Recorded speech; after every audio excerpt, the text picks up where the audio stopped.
生于深林，非以无人而不芳。君子之学，非为通也，为穷而不困，忧而益不衰也。知祸福终时，而心不惑也。君子说的是什么意思？白芷兰草生长在森林之中，并不因为那里杳无人迹而不吐芬芳。君子读书不是为了地位显达。叫你去背书呢。好，子书读书很有长进啊！哎，过来，过来。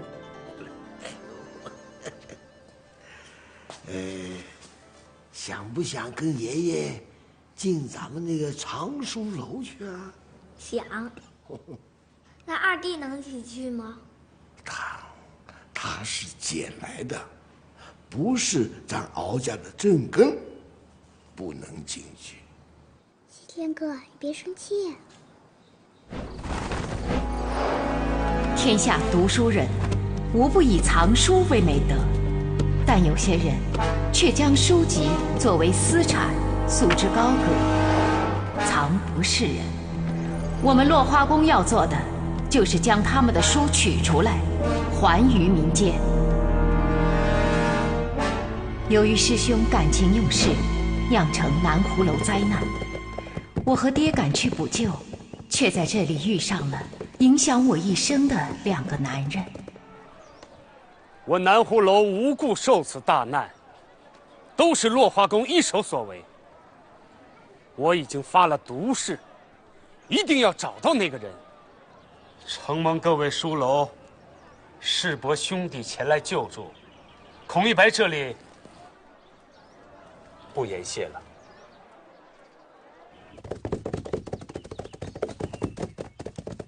此套南湖史籍，开价800两。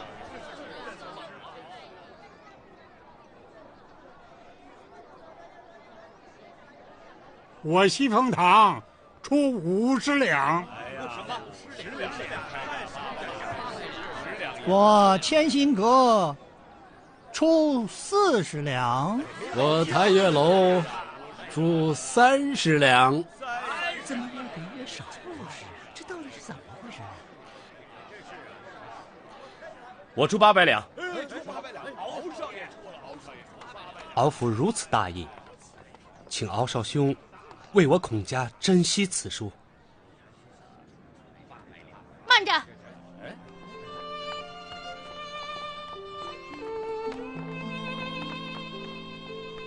我出850两。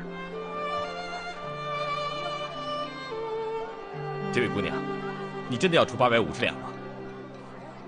怎么，就许你出800，不许人家出的比你多吗？你好大的口气呀！你小小年纪，哪里会有识得真本的眼力呀？哼，没有就没有。姑娘，这里是赏书的高雅之地，容不得喧哗胡闹的。走吧，人家都说了。喂，你的脸怎么了？是不是跟那几个老头讲书，被打伤了？你别怕他们，他们一个个都是虚张声势的。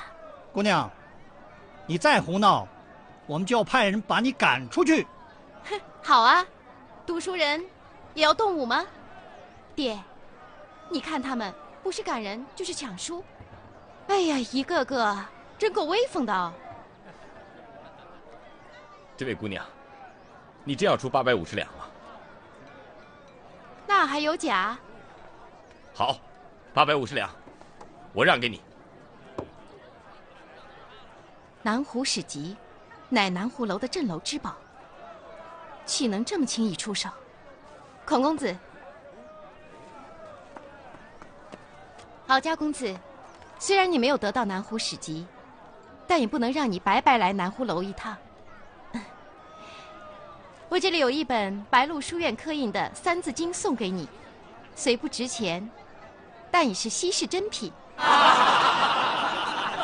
果然是村野的丫头啊，竟把《三字经》当圣贤书来拜啊！听你这口气，好像连《三字经》都没有读过。姑娘今天心情好，就一句句的教你。人之初，性本善，性相近，习相远。看来啊，你一定是还未领会，是不是？此乃读书人的圣地，岂能容你小女子信口雌黄？既然是圣地，我就想问一下诸位，孔家遇难，各位楼主应该出手相助才是。姑娘说的有理，我丰满楼今日放弃收书。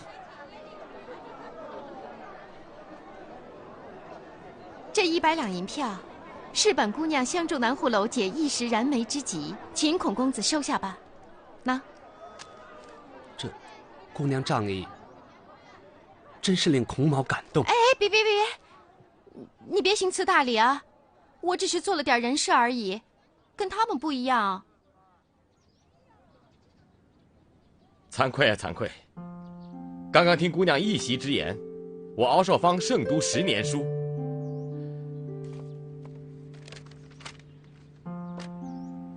这800两银票，算我丰满楼对南湖楼的帮衬。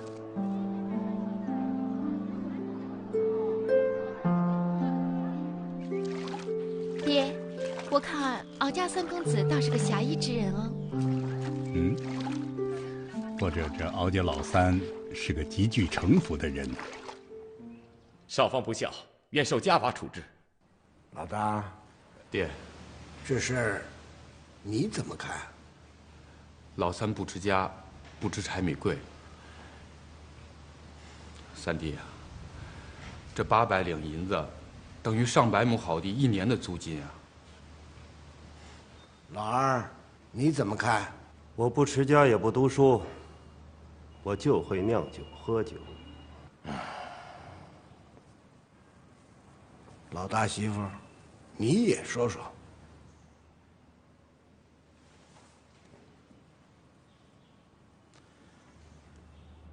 老太爷让三弟去是有道理的，既可以不得罪众书楼，也好让三弟的侠义名声远扬，为的是确立我们丰满楼将来的威信。三弟这样做，也是符合老太爷的意思的。老大，你得好好向你媳妇学学。夫车相依，唇亡齿寒。亲人善邻，家之宝也。老三，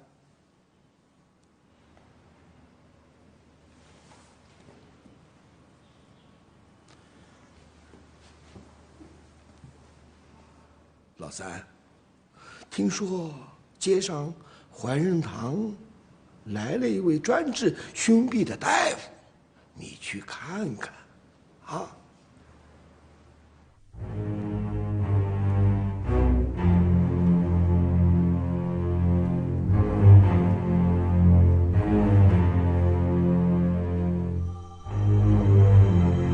冤有头，债有主。今天既然你们来了，就别想再活着出去。你爹不是我们杀死的。少说废话！我这么说，恐怕你也不信。你可以回头问问你家人，分明是他们监守自盗，害死了你爹，然后把罪名强加在我落花公的头上。满口胡言，给我拿下！呀！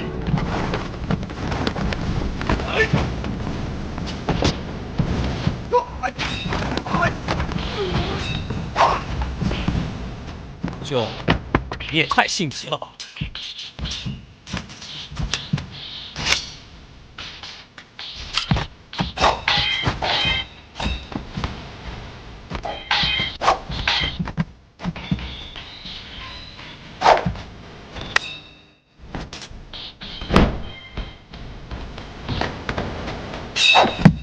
我落花宫100年来只拿出不杀人，这个规矩在江湖上也是响当当。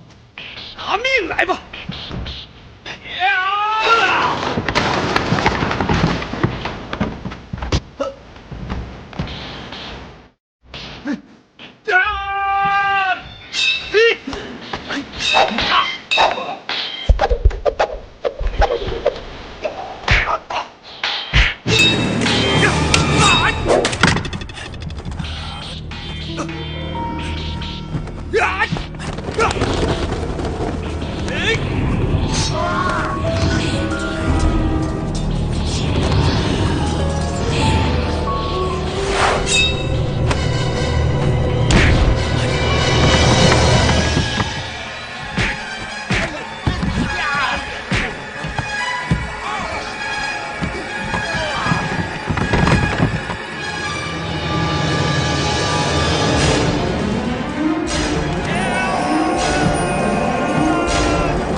顽不化的家伙，今天如果不教训教训，恐怕你会糊涂一辈子。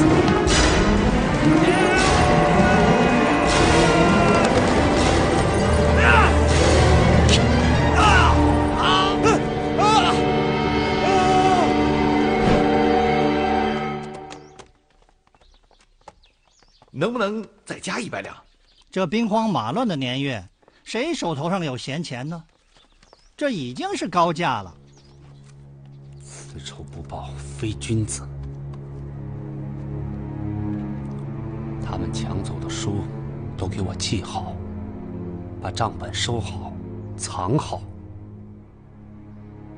总有一天，这笔账我要跟他们清算。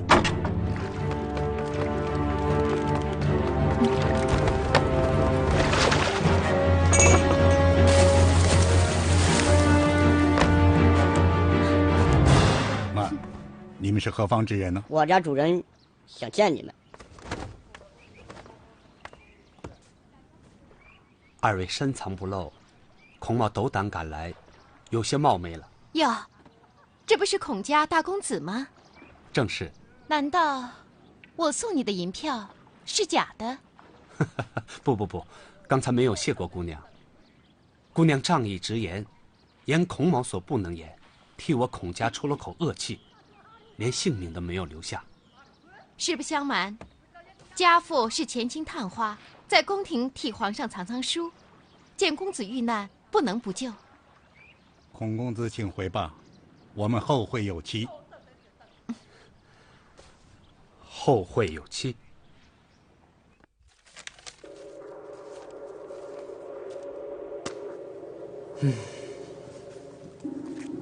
胡大，这2张银票，我们去兑还是不去兑呀？2张银票加在一起也有900多两，为什么不去取呀？胡大，你怎么看这个敖家的3公子和这个傅家的小姐呢？来者都不善，善者都不来。怎么看出来的？敖家有田产几千亩，谁不知道？敖家对辩护历来盘剥最甚，为何敖公子慷慨解囊？里面必有文章。那位富家姑娘怎么个不善？少爷，您果真相信那位女子是前清探花之女吗？为什么不信呢？少爷练的是东洋空手道，所以没看出那女子是个习武之人。如果我没看错，她还是个武林高手。如此一位亭亭玉立的姑娘，怎么会是江湖女侠呢？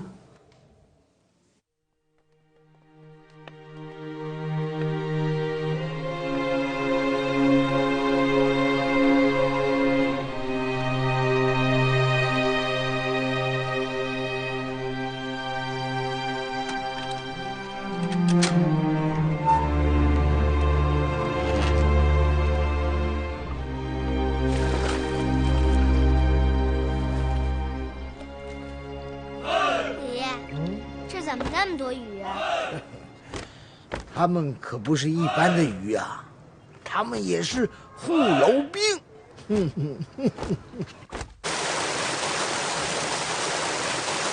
少广，都操练好了？是爹。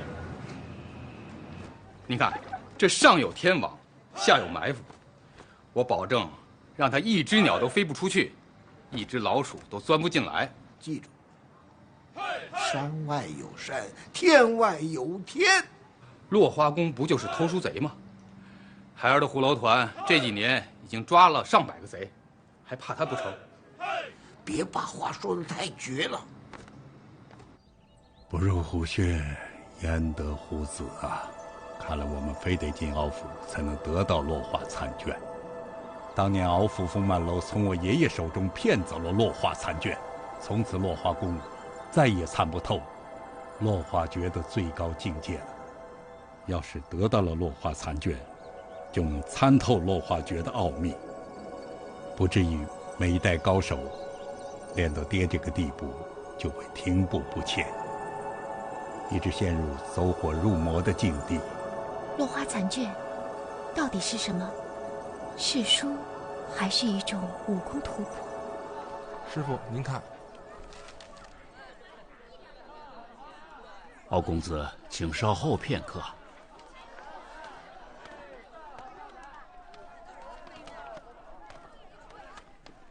这方子太险恶，都是极寒极凶险之物，谁给你出的？你别问那么多了，照抓便是。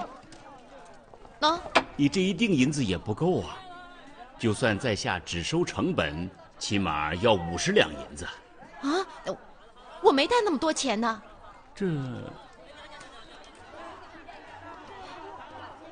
这钱我出了，赶快给姑娘抓药吧。你爹病重，我跟你回去看你爹。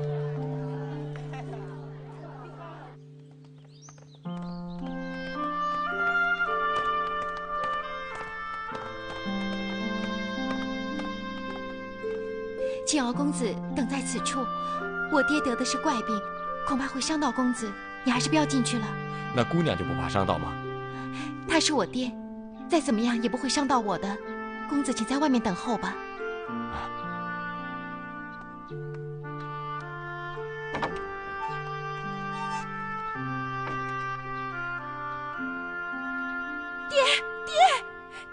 爹，你怎么样啊？爹，老人家，爹，敖公子。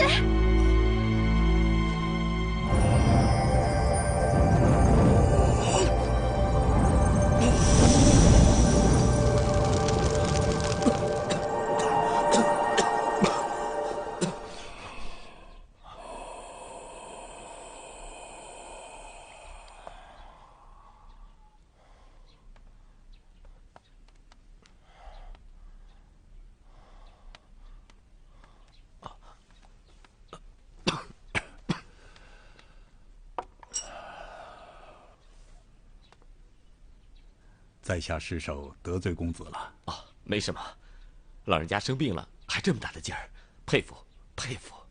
你这话里有话，你还是在怪我爹啊？姑娘误会了，我绝无此意。这是咱们的救命恩人，不得无礼。知道了，爹。老人家既然好些了，我也要赶紧回家，不再打扰。那公子还记得回家的路吗？云儿，替我送送公子。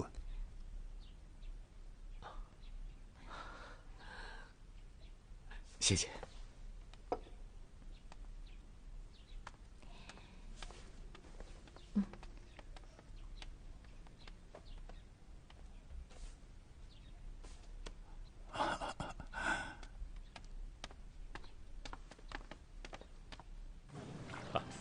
要说我跟姑娘还真有缘分，这一天里就见了姑娘2回。公子，你到怀仁堂可是去瞧病，公子得的什么病啊？心疼。心疼？为什么会这样？当南湖楼第一眼见了姑娘后，我这心中就隐隐作痛。原来我看错了你，敖家公子也是个纨绔子弟。姑娘莫怪，恕敖某直言。敖某一向心直口快，把心中所想就直接说了出来。老实说，我这病是天意，说出来可能姑娘都不会相信。那你说来看看。我幼时登楼读书，却被楼中怪风所袭，长久以往，这寒气袭入后胸，心中疼痛难忍。哦，你那风满楼为什么会起风啊？谁都不知道风从何来。对了，姑娘，能问问芳名吗？叫我云儿好了。云儿姑娘。云儿姑娘有心上人了吗？你这个人，怎么问这个？云儿姑娘，在下敖家老三敖少芳，今日恕我冒昧，请回家转告老父亲，改日一定专程登门拜访，并有事相求。谢谢。定鞋了，好，站这，好，来，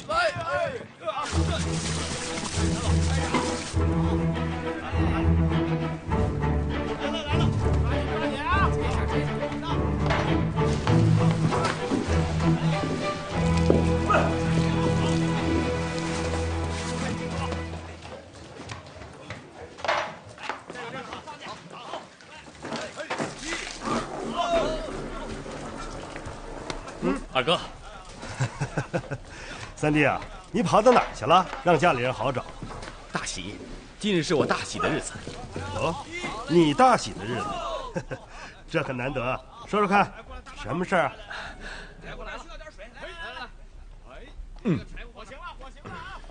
好久，我遇到一个人，他是我梦里的人。哦，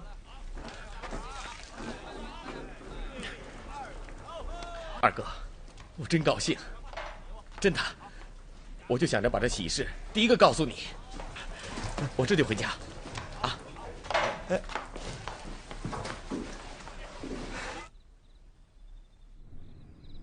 我怎么不能娶她？爹，云儿姑娘是个好姑娘，我这辈子等的就是此人。你呀，轻浮，连人家的家底都不知道，你娶什么？要是娶了个不干净的女子，咱们敖家的脸面往哪儿搁？爹，这云儿姑娘侠胆柔肠，豪情之气不在儿子之下，绝不是那等不干净的女子。好了，三弟，别再跟爹闹了，你先回去。我跟爹说。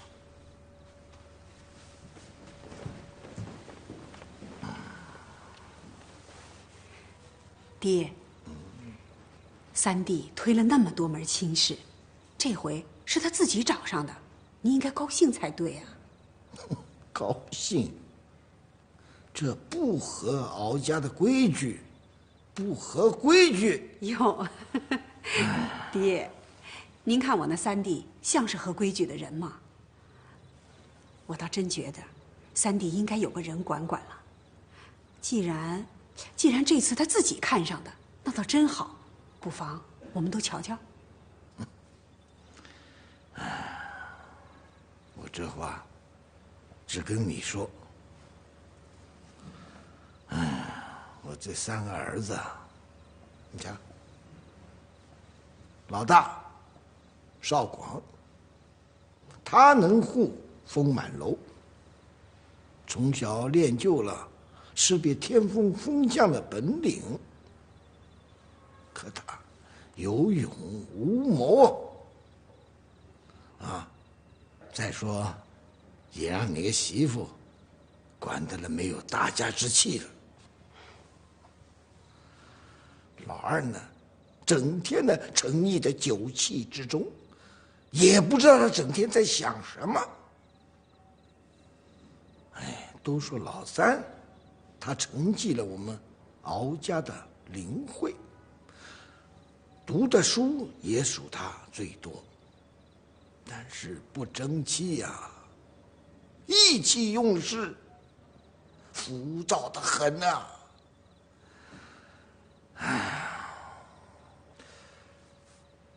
你说的也有道理，兴许找个人把他给降住了。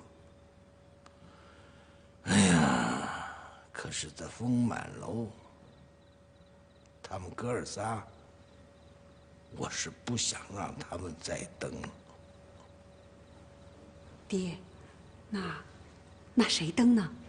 风满楼是神楼啊，不是一般的人能登上去的。子书呢还小着呢，我怕他登上去，跟他三叔一样，给天风吹伤了。爹，子书不会的，子书的身体从小就比他三叔硬朗。还是等他背会了四书五经再说吧。啊，哎呀。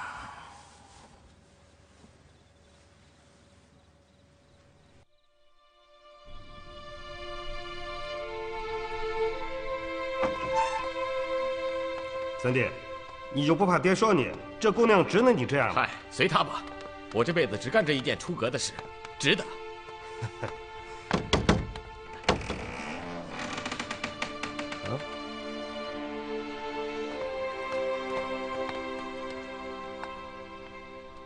人呢？掌柜的，请问那一老一少呢？他们走了。走了？什么时候走的？不知道，他们没留下话啊。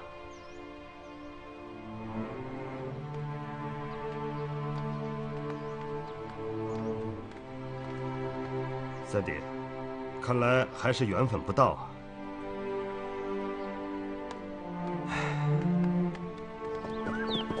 爹，我觉得应该跟那个傻子打个招呼的，哪怕是留封信也好啊。爹，你笑什么？我想云儿也是个痴心女子啊，这么会儿的功夫就动心了。要知道，世间万物都是白云苍狗，过眼烟云啊。只怕是落花有意，流水无情啊。敖府可进，敖公子的心不能进，要不然，到时候你连哭都来不及了。爹，我知道了，那敖府到底进不进呢？什么人？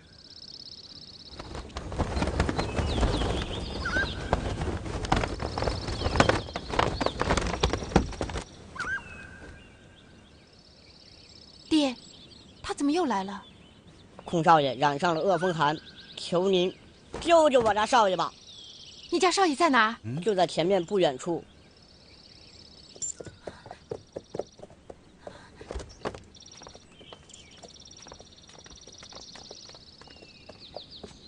啊！孔家公子怎么落魄成这个样子？爹，他很烫，他会有危险的。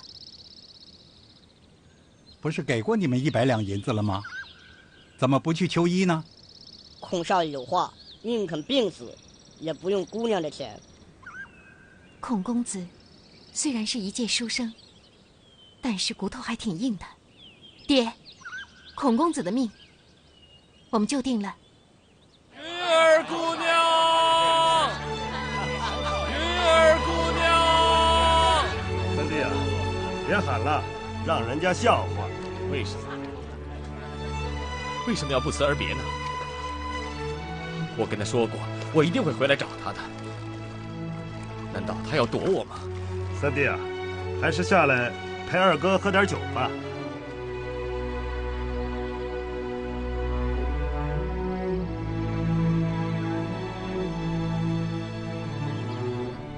这条可怜虫，真是被整惨了。哼。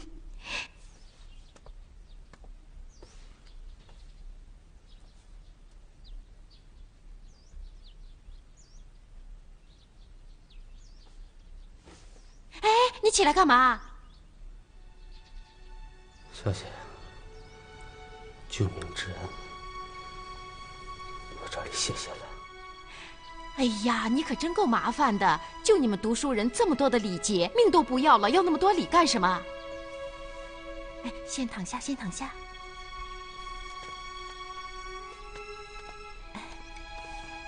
来，先把药喝了，喝了药病就会好的。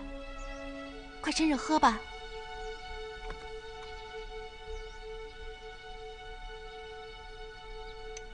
你怎么了，孔少爷？从来没有人对我这么好过。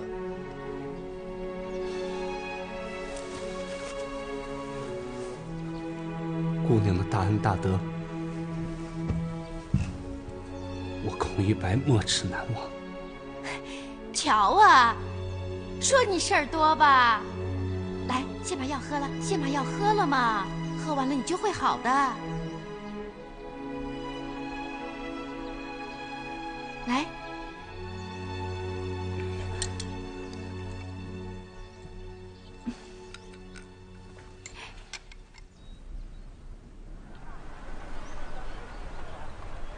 二位大恩大德，孔某……好了好了，别说了，又让我说你啊？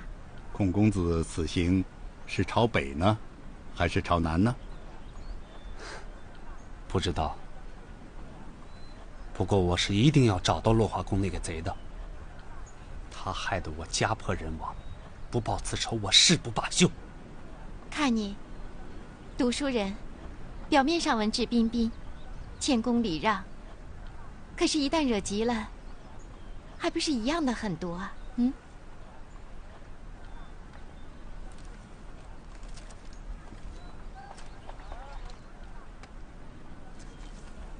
孔少爷，你把这银票偷偷的放在桌上，想还给姑娘。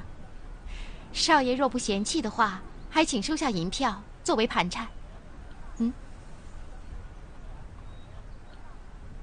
少爷，该上船了。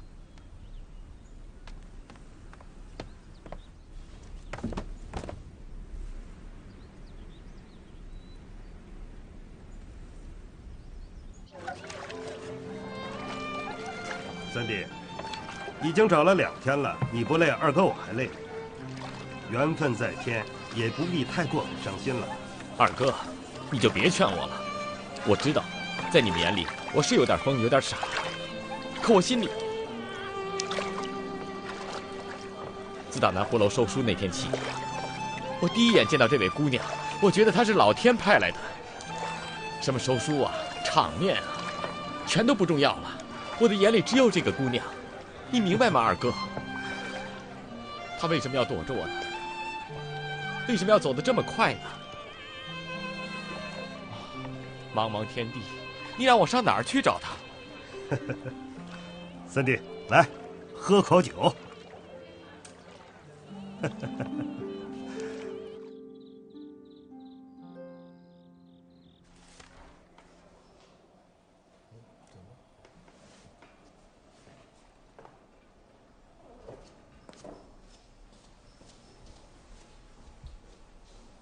爹，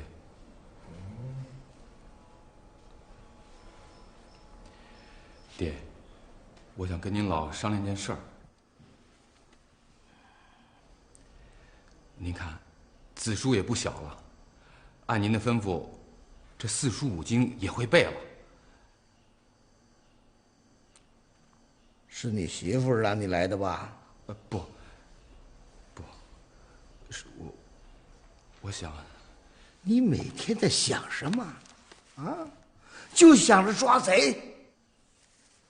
这话我已经等了多年了，今天还是让你媳妇逼着你来跟我说的吧？啊！哼，你们哥儿3加起来还不如你媳妇一个女人。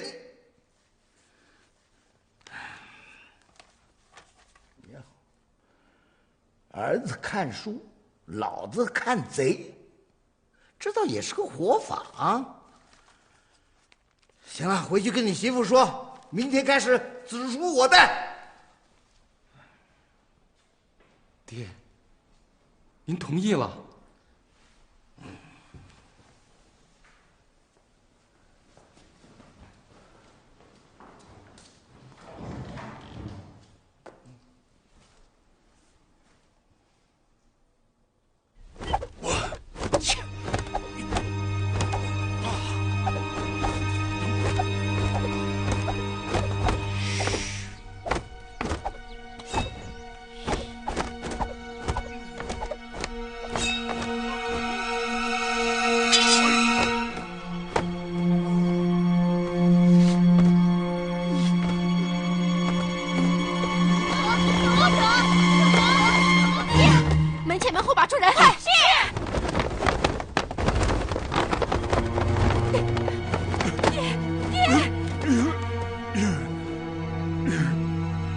天柱爹的天柱穴。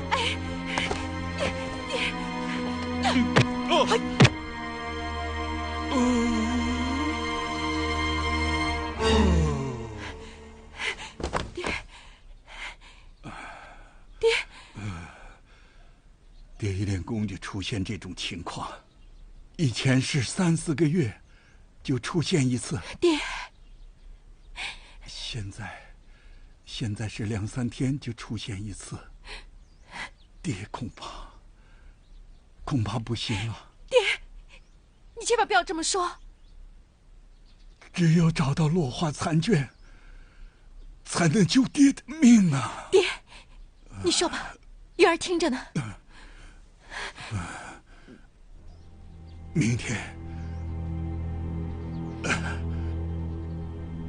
咱们进敖府。收的果然是好书啊！久闻敖府书香门第，风满楼种书藏学。我，爹，我这身子啊，恐怕回不到京城了。还望风满楼能替我家藏得此书啊！这哪使得？君子不夺人所爱嘛！老朽已是病入膏肓了，怎还谈得上藏书纳卷呢？多亏了三公子的帮助，我们知敖府狭义。我们父女俩仅存此心，盼得懂书的人收好它，藏好它，也就知足了。是啊。藏书人也是不易呀，有的为了藏几本好书，搞得家破人亡啊。听说南湖楼的少公子孔一白已经疯疯癫癫了。哦，哎呀，好不可怜哦。说的也是啊，所以啊，我们把书交给风满楼，丝毫没有一点吃亏的意思。我们对敖府感激不尽呐。也好，我暂先把书收下来，等你养好了病，回京复职，我再派人把书给送去。好。哎，少芳呢？爹，他出去了。这些天他总是魂不守舍的。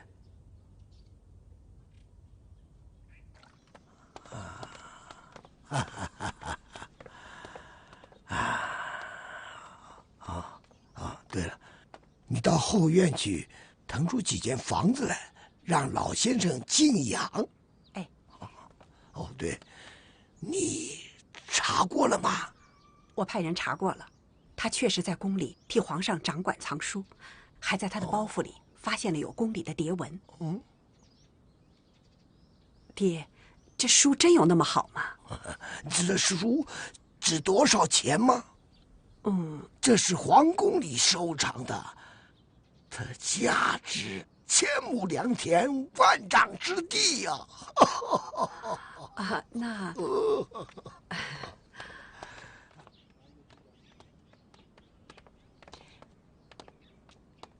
云儿，是你们啊！三公子有礼了。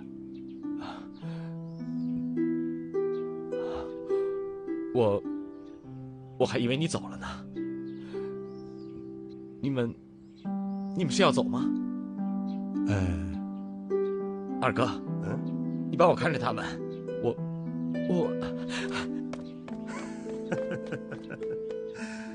我这三弟虽有些疯癫，却是一片赤诚之心。二位，还是请回堂上说话吧。好，请。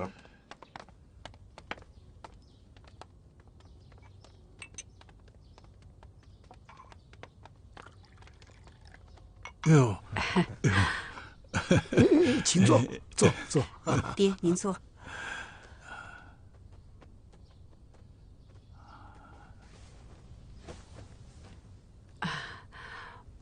我们想与老先生商量件事儿，不知当讲不当讲。请讲。我们家老三兄弟是个出了名的才子，可就是眼光太高，一直单身立命。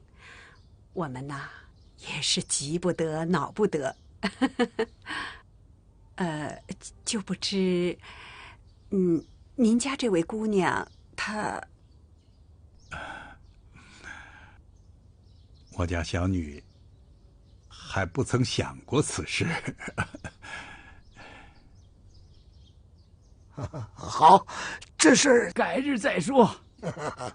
老先生先在我们敖家住上2天再走吧。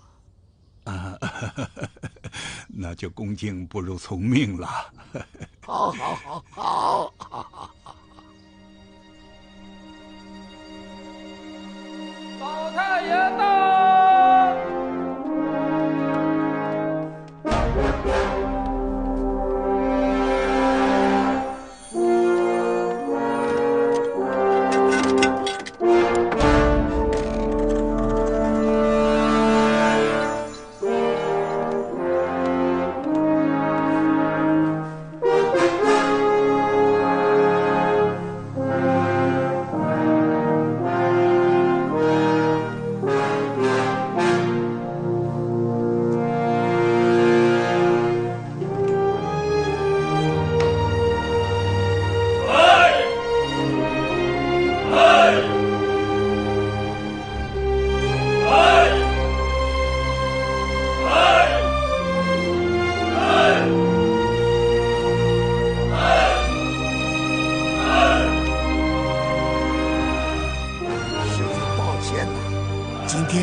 先生破了例了，只能到此为止了。哈哈哈哈。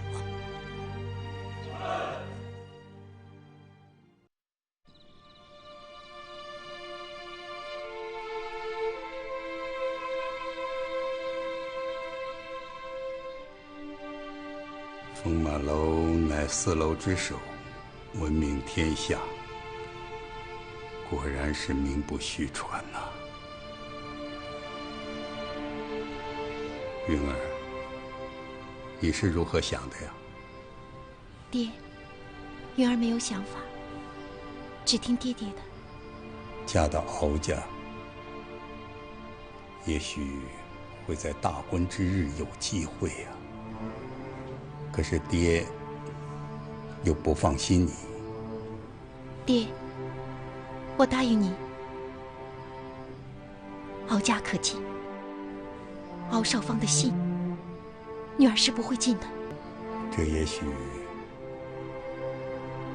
就是我们最后的一个机会了。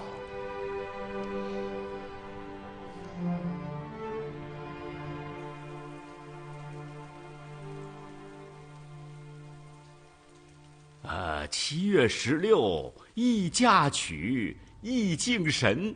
又极适合三老爷与云儿姑娘的八字儿啊！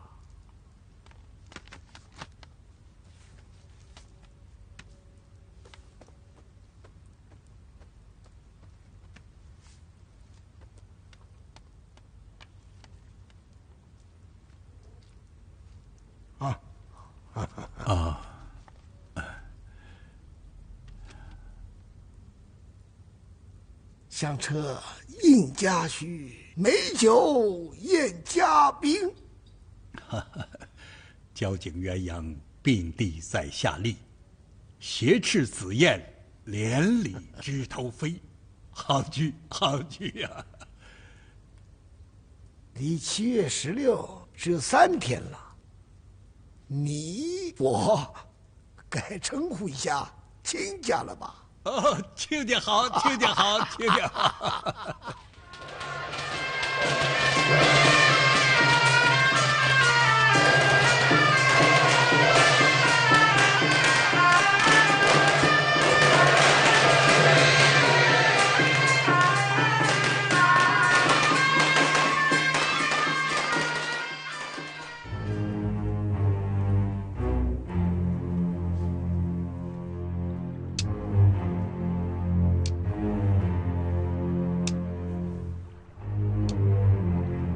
在我无助的时候，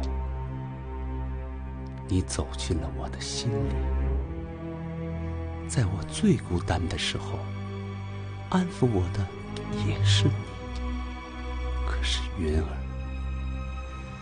今天你留给我的却是遗憾。为什么？到底是为什么？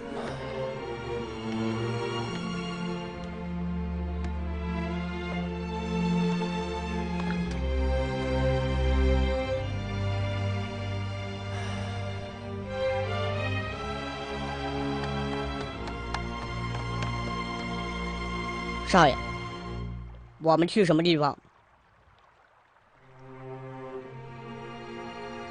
家是回不去了，南湖楼已经空了，就算回去，也是我一个人。你走到哪儿，姑丈就跟着哪儿。不，你不要跟着我，我一定要进敖家。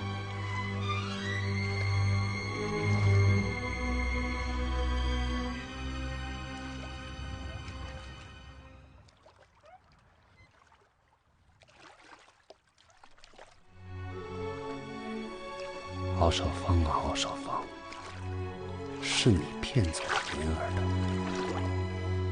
的，是你夺走了她。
天地，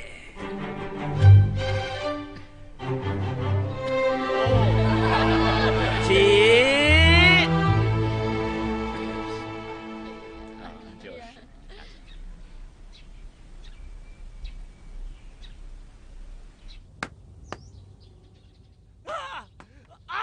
谁叫呢？三奶奶是偷书贼，被大老爷抓着蹲打板子呢。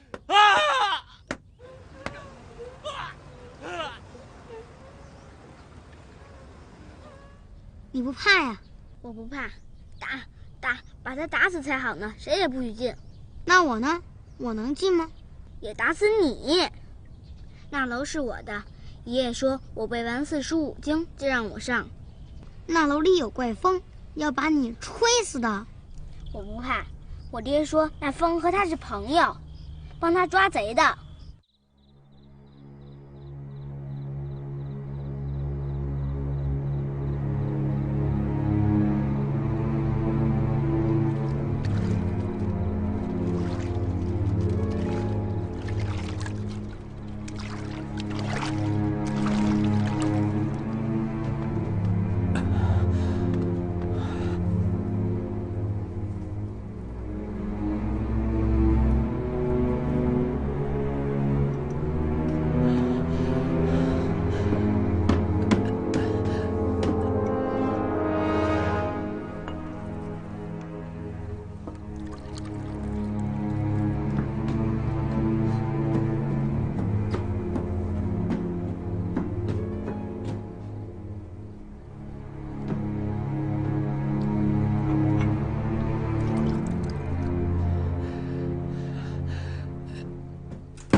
你知道我今天有多高兴吗？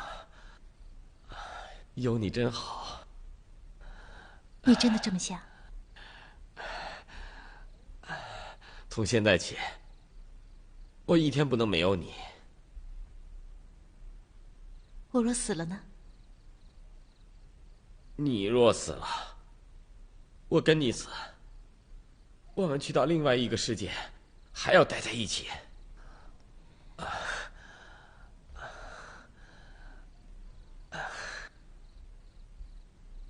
云儿，今天那贼让你受惊了。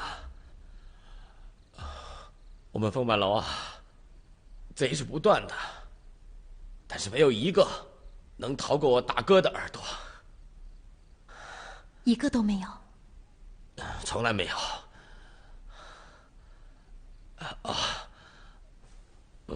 云儿，来，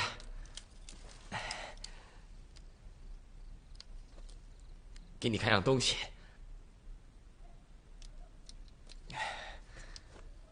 这是我娘临走的时候留给我的。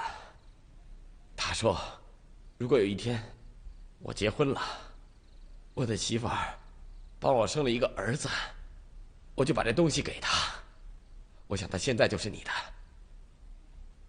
你喝多了，快躺下吧。我没喝多。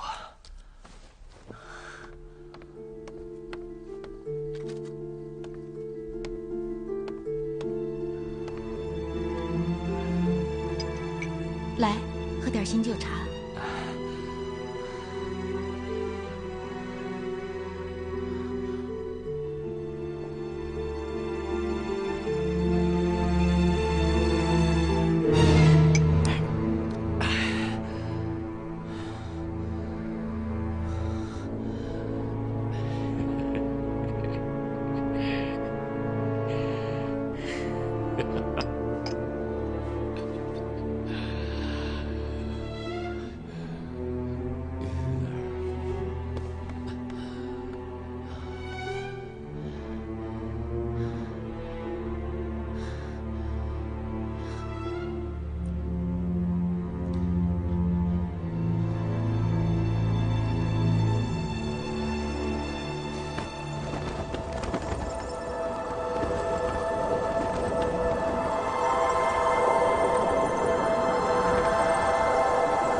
不了了，来呀，准备再射。他们已经中了我们的离魂伞了。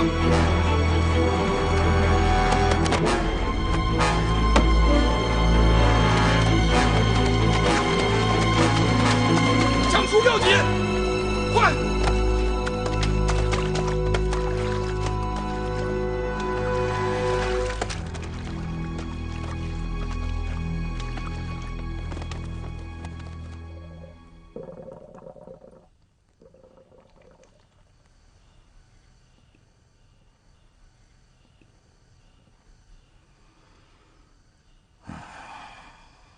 书损失了多少？总共42盒书，都已经被找回来了。凡是装在盒里的书都没有损失，只是有一本《新唐书》被箭射碎了，已经残缺不全了。纸片都找回来了吧？爹，您放心，我已经让虎楼兵把每一张纸片都找回来了。那个盗书贼呢？爹，这5年我抓了不少盗书贼，还没有碰见这样的高手。查没查过他是怎么进去的？还没有查出来。不过这回进去的不是一个人。几个？从飞出的书盒上来看，没有4、5个，他是飞不出那么多的。这么多人，他们怎么进去的？我正在查。哎，不是说他们都已经中了离魂伞了，怎么还能让他们逃走啊？啊？爹，我去找解药。不用，我自己可以化掉的。你快回屋去吧，要不让人发现了。爹，你真的能够将离魂伞化掉？这算什么？雕虫小技而已。只是落花残卷没找到，我们不能走啊。爹，你放心。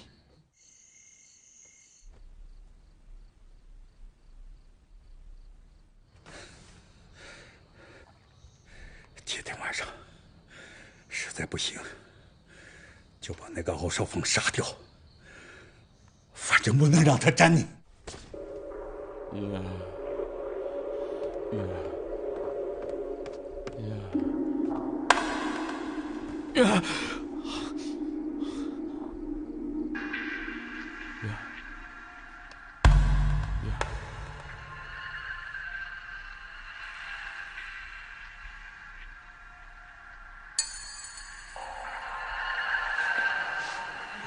这丰满楼玉佩的主人就是你了。佩是楼的魂，上面的字是咱们祖宗刻上去的，要永远记住。这玉佩背后还有8个字，你念念。飞上上至，无了了心。列祖列宗在上，吾辈谨遵丰满楼楼训。崇文敬学，尊美重书，思风永继，惟吾之真。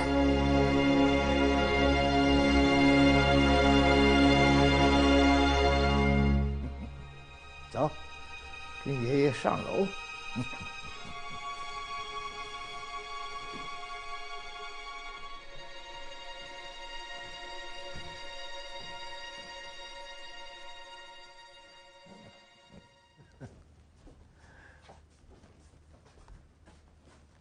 爷爷，这5万多卷书都藏在这楼里吗？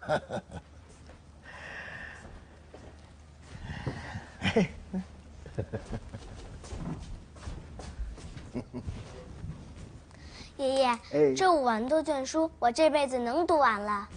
读不完，要紧的书读100本就够你用一辈子的了。好，对，在这个楼里边，爷爷要教你书本上没有的东西，识别善本、孤本的本领。这可是咱敖家一代一代传下来的秘诀。三婶，谢天。三婶，你绣的真好。谢天，你把书拿来了吗？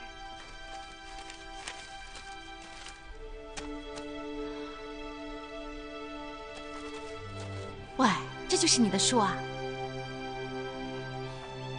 你怎么会把书弄成这样呢？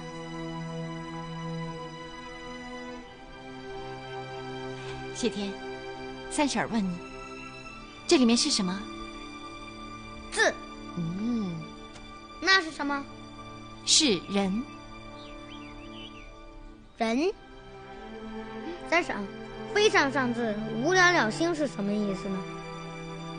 他说的意思就是一个人如果缺乏大智慧，胸襟狭隘，那么他就不可能有通达的境界，不了却心中的烦恼呢，你也自然难以参透人间之事，明白吗？我还是不明白。谢天，你总有一天会明白的。这8个字，对你将来的一生都很重要，记住了。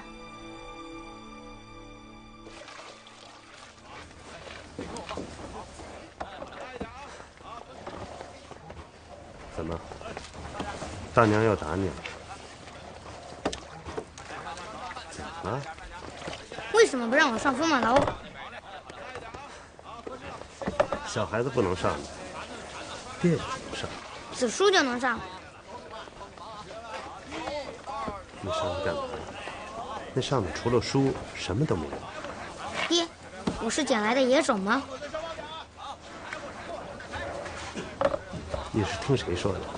听爷爷说的。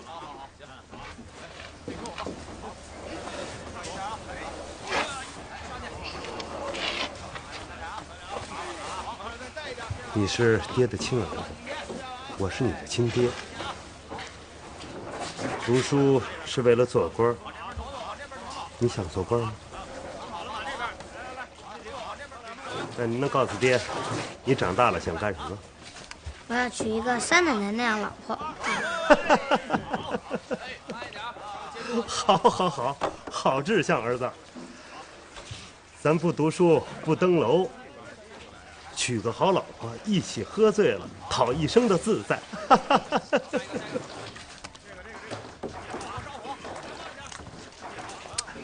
来，儿子。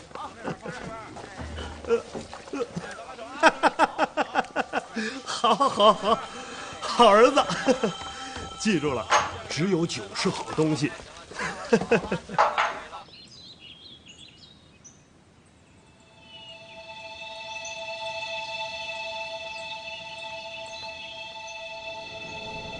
今天我得不到的，将来总有一天我会得到。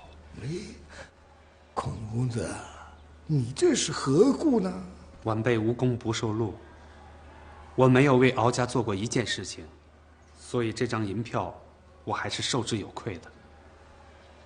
过些日子，我就要到东阳继续我的学业，所以，孔公子，我和你父亲是世交，你说南葫芦有难，我怎么也要管呐。不是孔公子去东阳的盘缠准备齐了吗？说来惭愧，南葫芦遭劫，家境一贫如洗。少房，800两银票马上兑现，交给孔公子。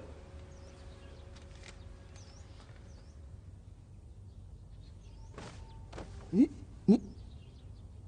老太爷大恩大德，孔某无以回报。晚辈只有修书博记，愿传与丰满楼。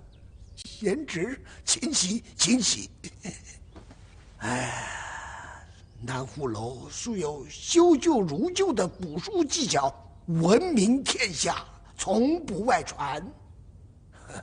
凤满楼岂能破南湖楼的规矩呢？啊！现在哪还有什么南湖楼啊？没了南湖楼，自然就没有南湖楼的规矩。前段时间，我领略了少峰兄大义凛然之气，所以我还是愿意把我的修书技法传于三公子。爹，万万不可，万万不可！有何不可？少峰兄天资聪颖，我这次去东阳，恐怕修书的技法就失传了，所以，我还是希望把它传授给你。孔兄，少峰兄不必推辞，我已经决定了。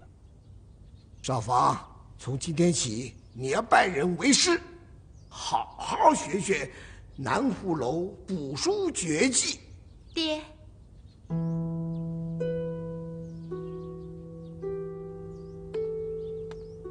云儿，你见过他？孔兄从今天起就住到我们家了。三奶奶。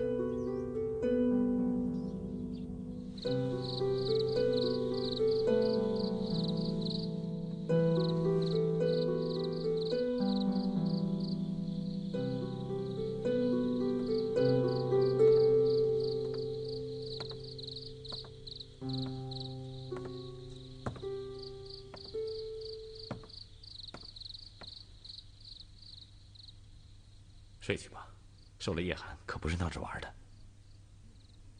少峰，你一定要警惕那个孔一白，他进敖家，我总觉得蹊跷。不要妄加揣测别人，他又能闹成什么样子呢？少峰，哎，少峰，你没事吧？不碍的，我很快就会好的。那我们休息吧。好。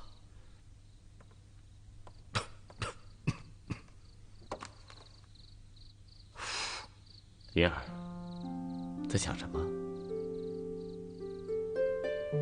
少峰，你呢？又在想什么？我们以后去一个没人能找到我们的地方，在那儿安个家，有几亩田。种上些竹子，再插上些篱笆，那儿就是我们的家。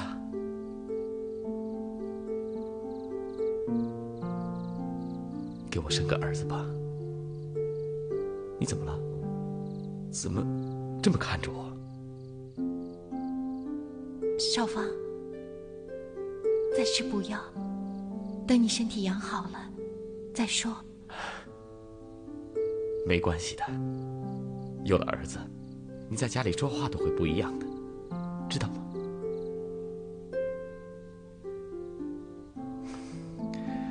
感谢老天把你赐给了我，我会给你一辈子幸福。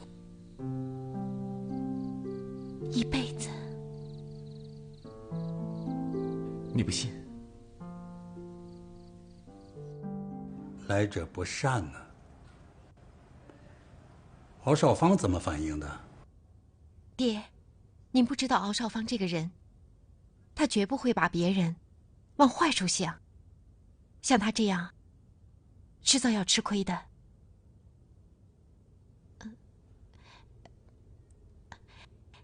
爹，我是说……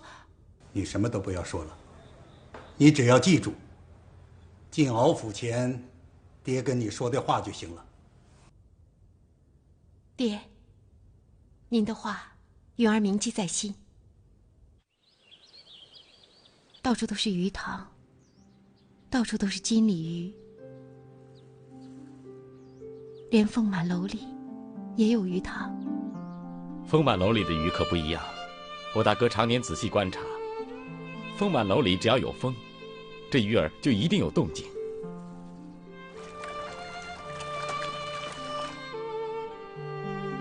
我大哥还有一个绝招，就是他手中的天鹅翎毛。楼中只要阴风一起，大哥手中的天鹅翎毛便会浮动，他就知道楼中有没有贼了。自家人都看不上，藏书又有何用？云儿，你知道二哥房中有张画像，他为何总对着画中的人发呆吗？画中人是二嫂，她死了。二哥极爱她，怎知我二嫂竟是为了风满楼的书而嫁到敖府的。等进了敖府，他才发现他是不能上去的。于是我二嫂便冒险偷上风满楼。按禁牌应该是斩去手脚，二哥极力劝阻，爹才没下狠心。我二嫂自觉对不起二哥，第二天便上吊自尽了。从此我二哥就终日与酒相伴，借酒浇愁。我大哥也觉得亏欠了许多，从此不再上风满楼，只在楼外拿贼。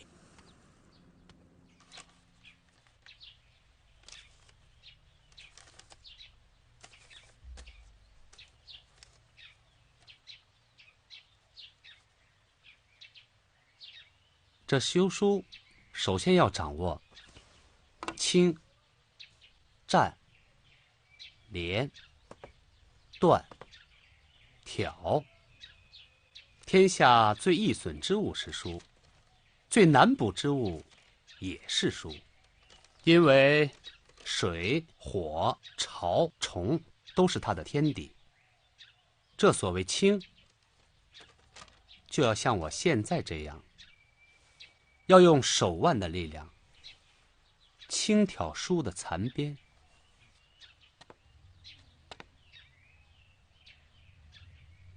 哎，少芳兄，你怎么不看我呀？哦，请孔兄就此歇息吧。我这里有壶好酒，不如我们趁此良辰美景，好好喝上一壶。已经几个时辰了，你都没有好好学过。我不想学。嗯，孔兄，我回去就和家父说，我已经跟你学到东西了。嗯，这是何故？来来来，我们干了这杯再说。来，何故学那劳神的东西呢？好酒。来来来，嗯。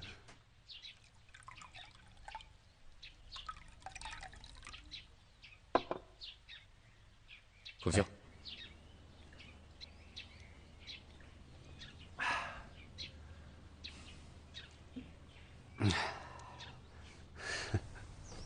敖老太爷，恕我直言，我教不了三公子。为何？是他学不会？我三个儿子里面，就属少芳最为伶俐。不，是因为三公子他不学，我也无可奈何呀。那让我那老大跟你学如何？我，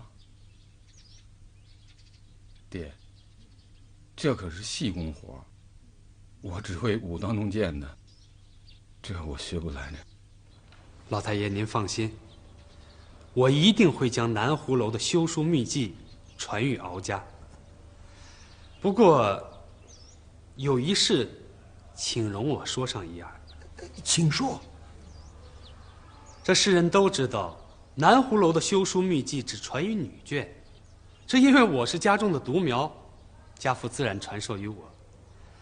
只因为女子才能细心入微，也只有女子才能凝神贯注。这书藏百年，本来就积阴，而只有女子才能将阴气与书中的阴气通达，不至于受伤。我来到敖府，只是想表达一份我的心意。但见少芳兄不愿修书，我明白，也是有他的道理的。我不是因为这个。原来如此。孔少爷，您觉着谁来跟你学修书合适呢？敖家的三奶奶聪明伶俐，才气过人，适合修书。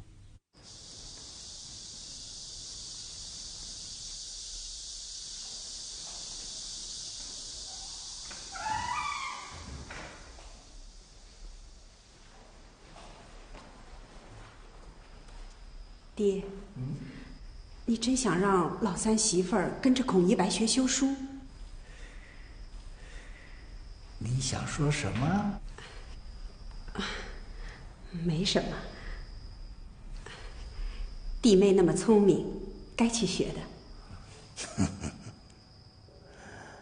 老大媳妇，有的人平生靠一门手艺苦了一辈子，有的人什么都不会也可以活得好好的。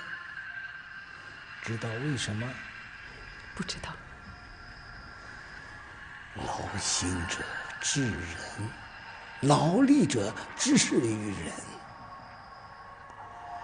我要你好好的把住敖家，我把整个家都交给你了，你还要什么？爹，我明白了，是媳妇错了，不该多想。你现在该想的是拿什么书给孔一白修补。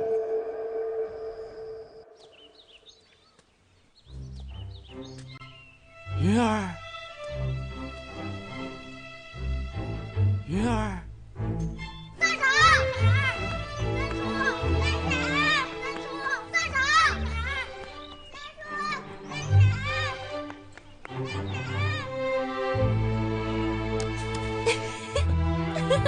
云儿，你怎么在这儿啊？让我好找啊！孩子们找不到你，该着急了。哎，让他们找去吧，我在这儿，谁也找不到我。哎，少芳，吃橘子。他在偷看三婶和三叔呢，我把他抓起来。你们抓住他，我有网子。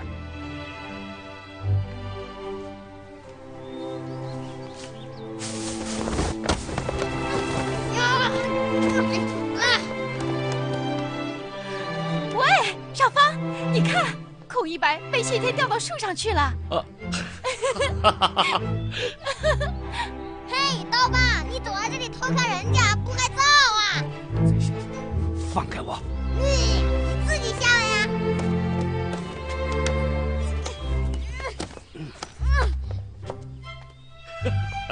谢天这孩子野了点儿，野得可爱啊！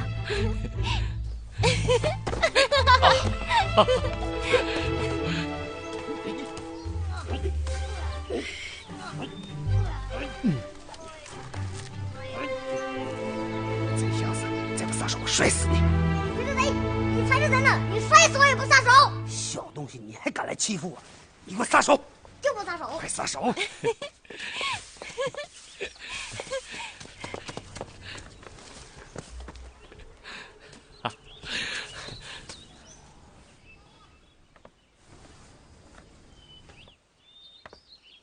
云儿，你怎么不跟爹打招呼啊？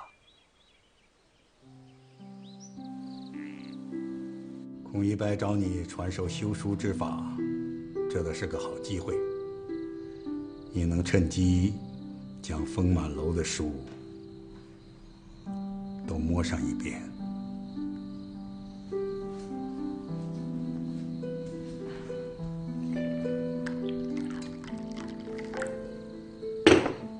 爹，那儿真的能找到落花残卷吗？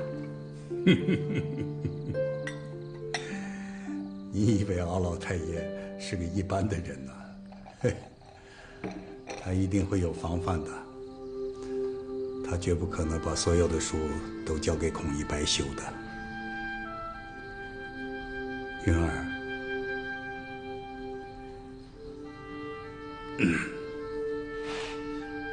这几天他没动你吧？没有，我不让他动，他就没动。赵少芳竟然如此侠义，此等男人真是少见呐。云儿，爹有话要跟你说。爹，您不用说了。若还找不到落花残卷，我就跟您走，你真的想走？想。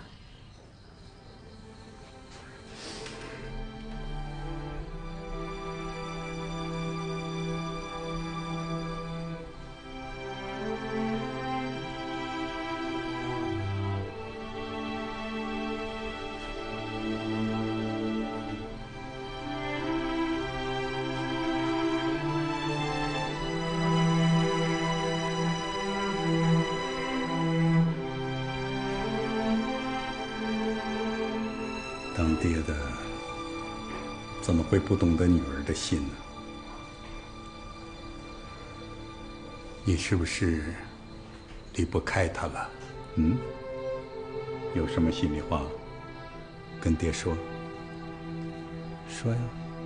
爹，女儿没有什么话要说，你就别问了，我这就去。云儿，你怎么在骗爹？爹，我没有。那就是你连自己都在骗。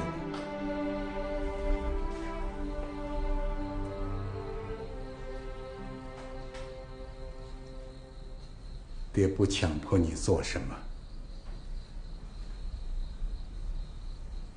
你是爹唯一的女儿，我只希望我的女儿别太受委屈了。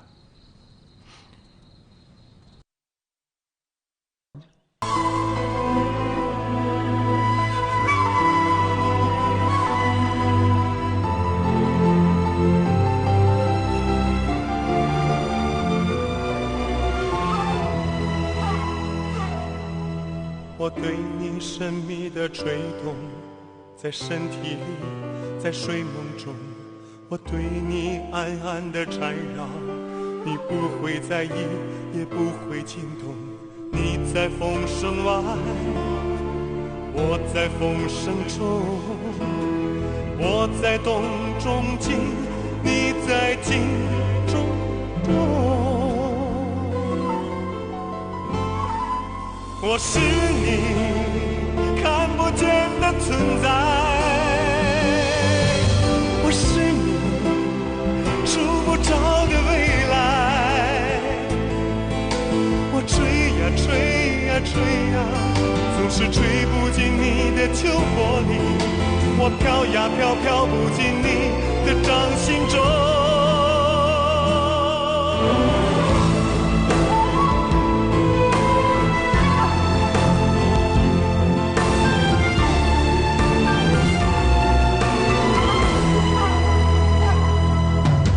我对你神秘的吹动，在身体里，在睡梦中，我对你暗暗的缠绕，你不会在意，也不会惊动。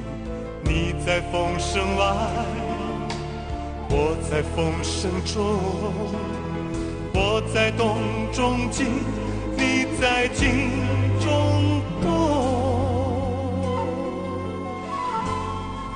我是你看不见的存在，我是你触不着的未来。我吹呀吹呀吹呀，总是吹不进你的秋波里。我飘呀飘，飘不进你的掌心中。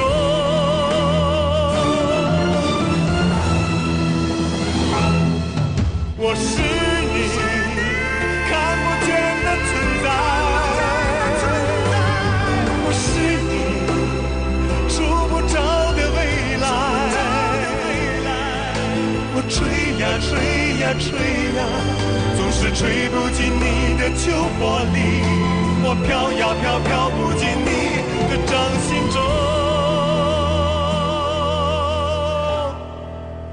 掌心中。